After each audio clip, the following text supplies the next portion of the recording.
So the main fuel shut-off is hidden under here, and I'm just turning that on now. And that, when the boat is fully operational, is actually can be actuated by this wire just here as an emergency fuel shut-off in the event of an engine room fire. The next step then is to pick one of these two filter banks and turn the valves on one of those. So now we've got fuel running from the tank through the filters and down to this little device here, which is the lift pump. But it's operated, as you can see, by that little lever there. That pumps fuel up into this filter arrangement here, and then if it always provides too much fuel, and the excess goes up this pipe here and over the top and back into the tank. So what we should hear first is, as we pump the lift pump, we should hear water trickling back down into the fuel tank behind me. So I'll start pumping that and we'll listen out.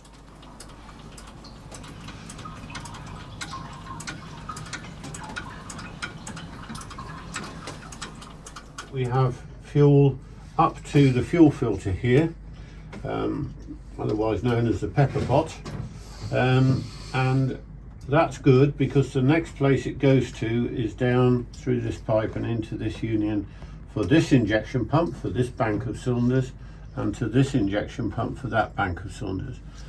These are bleed screws on the top of both, and I'm going to open those up and then pump the lift pump and see that we're getting solid fuel, no bubbles, to both points here.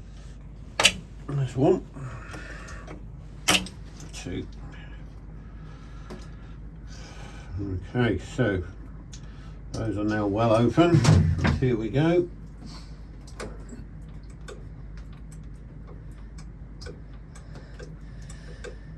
See fuel now coming without any bubbles spilling over. Yeah, we have fuel under pressure, so that's good. Yeah, we've got pressure on both of those. So that means we have solid fuel now, as I say, solid in the sense of no bubbles, into both of the injection pumps. Tighten those back up again. Otherwise, as the injection pumps feed, we'll induce air into the system, which we don't want. So we're just looking to bleed the high pressure fuel system, and to do that we've had some trouble with it previously, so we're going to crack open these injector nuts here, and then as we crank the engine we're going to be looking for solid fuel to come out of here, which means we're getting a good fuel supply to the injectors, and hopefully that will start. So there she goes, well done. About 3/4 of a turn, John. Right. About 3/4 to a turn, something like that. Right, that's probably about it. Yeah.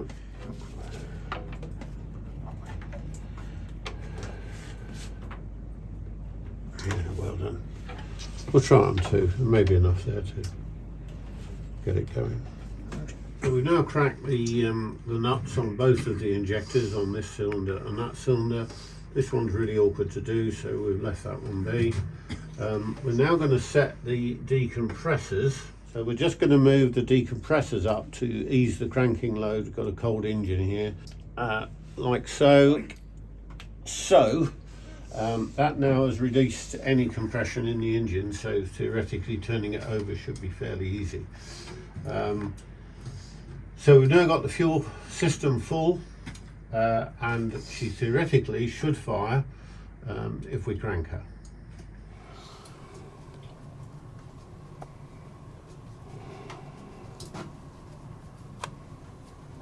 We're now going to crank the engine. To do that we need to just set up the electrical. So first thing is move the master battery switch on to both. The alarm you can hear is the oil pressure alarm. Flick the ignition switch on, similar to turning the key in your car, and then we will be going for a Not a start because we haven't got any compression on the engine at the moment, but we're looking now to see whether we've got bubbles coming out from the injectors.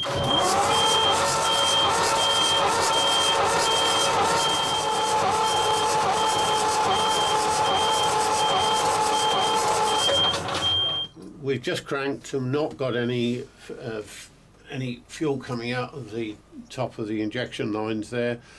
These levers do the same thing as cranking the engine over without killing the battery, so I'm just going to give these a few goes each and see if we... I'm just going to do the lift pump again for a minute or two, and then we'll just do these. Quite hard work, they're very strong springs. I'll see that. A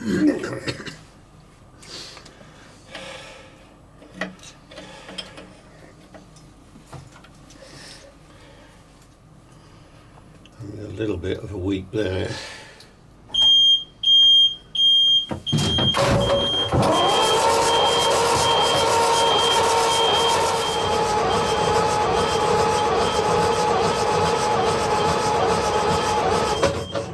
From the least from here, we're not likely to get any starting because there's no fuel going into the injectors.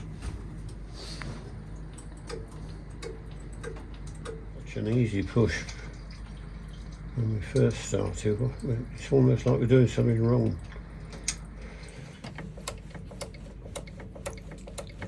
It'll be okay because that's what it was running on.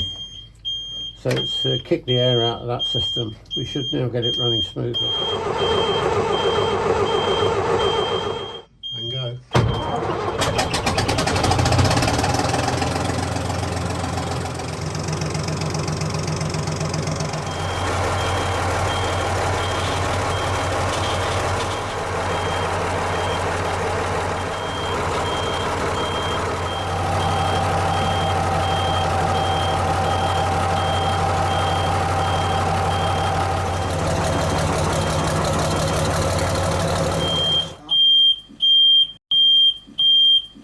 Yeah.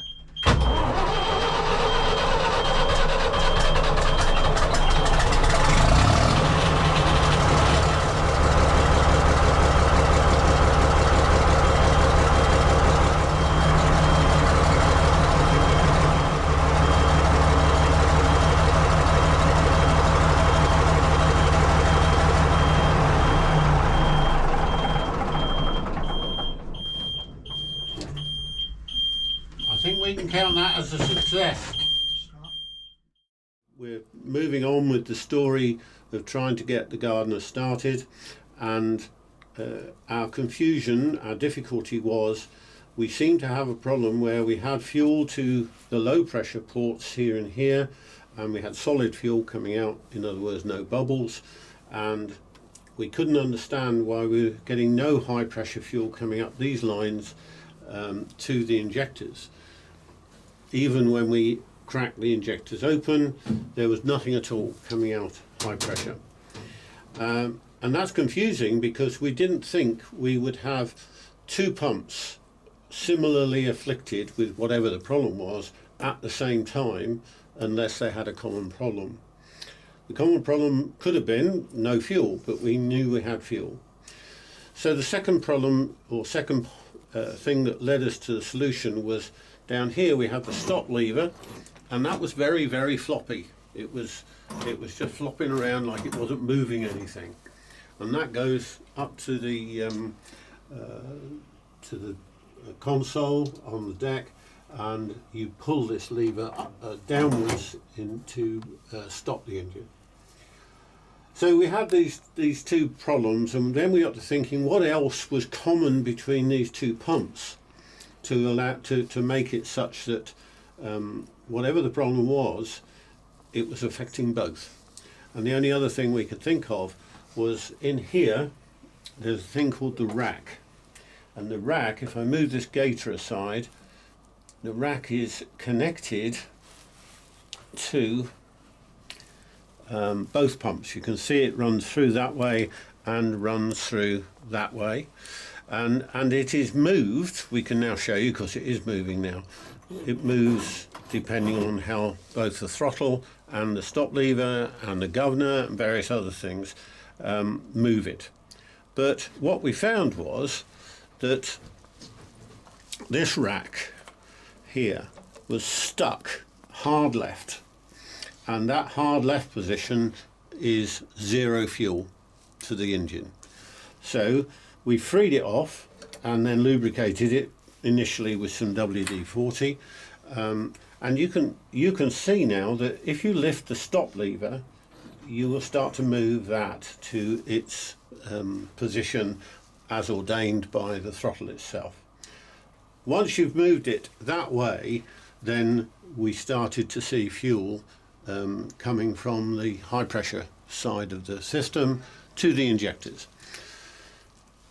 So we lubricated this, we nipped up the injectors again, and then we turned the engine over and then dropped the decompressors, and we got a start.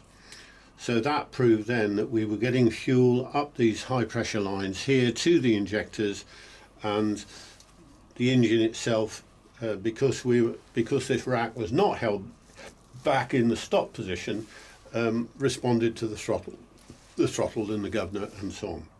So that's the end of the story as far as the start of the engine is concerned. What we're now just going to do is lubricate this rack a little bit more with some spray grease, maybe try and fill up the gator a little bit more so that we don't get any future corrosion, and also of course there's linkages in there which need lubrication to operate efficiently.